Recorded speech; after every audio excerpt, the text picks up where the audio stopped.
Hi everybody, it's Steve Halley here with the Family Peace Initiative. Welcome to the January 2021 edition of the Facilitators Tool Chest blog. It's a good start to the new year. We have beautiful snow on the ground here in Kansas. Today I want to talk with you about pro-abuse beliefs that commonly show up in our group rooms and how to think about addressing and intervening and examining those with our participants without there being much contentious conversation, but more an educational opportunity. I want you to think about it like a coin. There's two sides to a coin, and there's two sides to pro-abuse beliefs.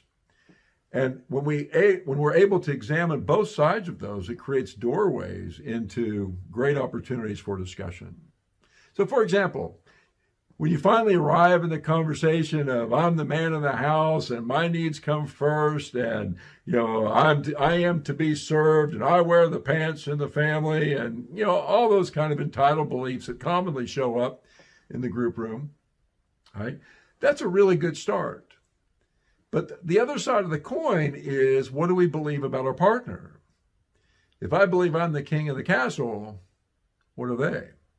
Well, they're not the queen. We're not treating them like royalty. We're treating them like servants, maids, porters, on and on and on. All right. If my needs come first, the other side of the coin, whose needs come last? All right. My partner. All right. And so when someone's needs come last and when somebody is a servant and being a maid, then what we're telling them is that they are inferior or less than or insignificant. And why a participant in our group would want the person they love to feel inferior or insignificant is very important. And the way we dive into that is to ask them, do you remember a time in your life, the first time when you were inferior, inadequate, or unimportant? And they'll tell you. They'll tell you about witnessing domestic violence. They'll tell you about being physically abused. They'll tell you about being bullied in the schoolyard. They'll tell you about being sexually abused by their cousin or their stepbrother. They'll tell you. And then they'll say something that's very important. They will say, I vowed I would never feel that again. And so now, whenever they're at risk of feeling inferior, inadequate, small, they give it away to their partner. And helping participants understand the source of that pro-belief coming out of the cruelty that they experienced. And if they understand that if they hadn't experienced that cruelty, what do you think that they would be believing about themselves and the partner? Now you're talking about changing in the future.